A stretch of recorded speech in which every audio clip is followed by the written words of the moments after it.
गडकर यांनी यावेळी केली। राष्ट्रीय महामार्ग प्राधिकरण पुरस्कृत राजमार्ग इन्फ्रा इन्व्हेस्टमेंट ट्रस्ट अर्थात RIIT हा सार्वजनिक उपक्रम आज मुंबई शेअर बाजारात सूचीबद्ध करण्यात आला। या कार्यक्रमाला केंद्रीय रस्ते वाहतूक आणि महामार्ग मंत्री नितीन गडकरी उपस्थित होते। पंतप्रधान नरेंद्र मोदी यांच्या नेतृत्वाखाली 2014 पासून पायाभूत सुविधा क्षेत्रात अनेक महत्त्वाचे प्रकल्प हाती घेण्यात आले आहेत असं त्यांनी सांगितलं। यामुळे या क्षेत्रात गुंतवणूक मोठ्या प्रमाणावर वाढली आहे आणि सरकारकडे पायाभूत सुविधांचं एक मोठं भांडार निर्माण झालं आहे।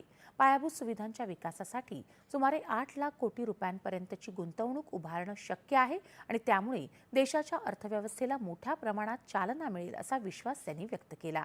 आज सूचीबद्ध करण्यात आलेल्या राजमार्ग इन्फ्राच्या प्रारंभिक सार्वजनिक प्रस्तावाला गुंतवणूकदारांकडून अतिशय उत्साही प्रतिसाद मिळाला असून त्याची 14 पट जास्त नोंदणी झाली आहे असं त्यांनी सांगितलं।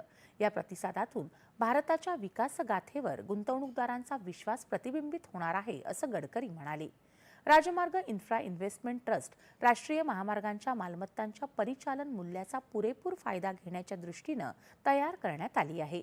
यामुळे किरकोळ आणि स्थानिक गुंतवणूकदारांना उच्च दर्जाची दीर्घ मुदतीची गुंतवणूक संधी उपलब्ध झाली आहे असं त्यांनी सांगितलं।